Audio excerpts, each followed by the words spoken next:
Хочется отметить, что проведенные работы поражают точностью расчетов, ведь в те времена не было ни техники, ни компьютеров, а ведь первые упоминания о Кумухском водопроводе относят к XIV веку. Кумухский водопровод – это знаменитая так называемая персидская или иранская кягризная система, подземные галереи. Значит, где-то далеко от населенного пункта подбирается такое место для подземного резервуара. Видимо, хорошие знатоки бывали там, да.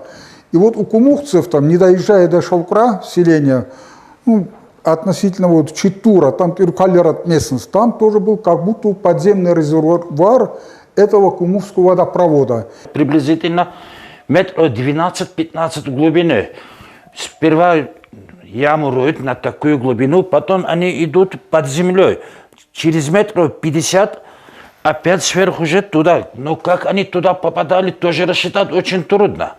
Даже я так для себя думал, может быть, они зеркалом точку давали и туда тоже так рассчитывали.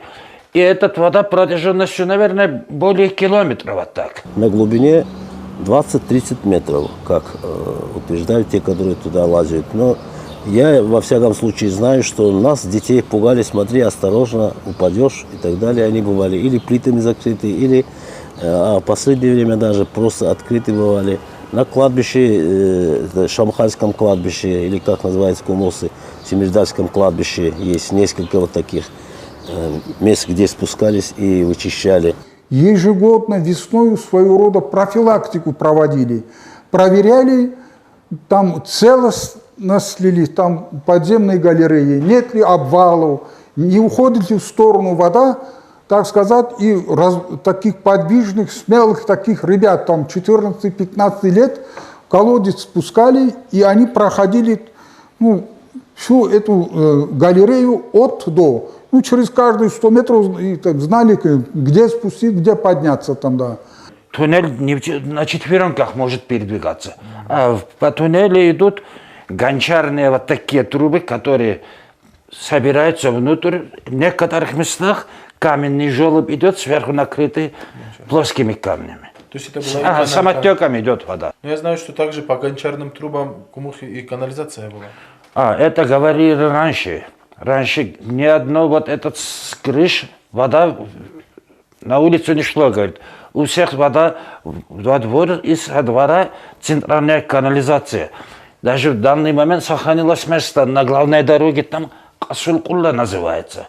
Вот туда выходила, говорит, и человек непосредственно, который в эту канализацию заходил, говорит, чуть-чуть пригнувшись, арочный такой проем, говорит, можно пройти от начала Кумуха до самого верхнего конца. Там 4 и вроде 4 параллельных ряда вот так, которые примыкают туда, все канализационные дела вот такие.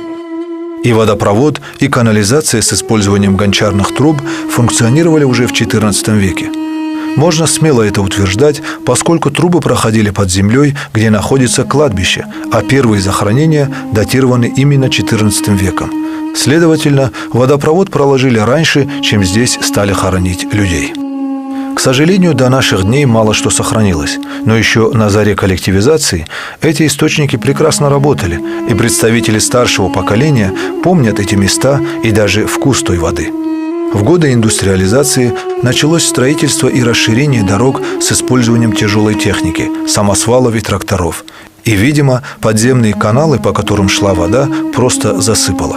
К местам, где находились источники, проложили обыкновенный водопровод, и сельчане по-прежнему здесь набирают воду для своих нужд. Мы находимся с вами у одного из 5 сохранившихся зилу в Казикумухе. Зилу – это такое сооружение, где находилась проточная вода, люди могли спокойно спускаться, набирать воду и использовать в своих естественных нуждах. Примечательность этого зилу в том, что вот справа от меня вы видите есть небольшое углубление и арка. Там по ступенькам, когда спускаешься вниз, небольшой типа бассейна такое углубление, где проходила проточная вода. Любой человек мог спуститься туда, умыться, совершить омовение и так далее.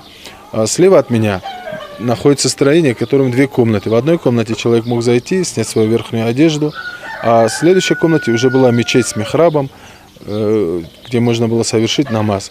Также примечательно это Зилу еще тем, что здесь находили приют оставшиеся на дороге путники. Они могли спокойно прийти сюда, умыться, провести ночь и продолжить свое путешествие.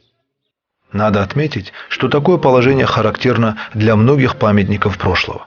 Некоторые из них пытаются реставрировать силами джемаатов сел, другие остаются забытыми, поскольку о них нет никакой информации, а люди, что знавшие о них, давно уже перешли в мир иной.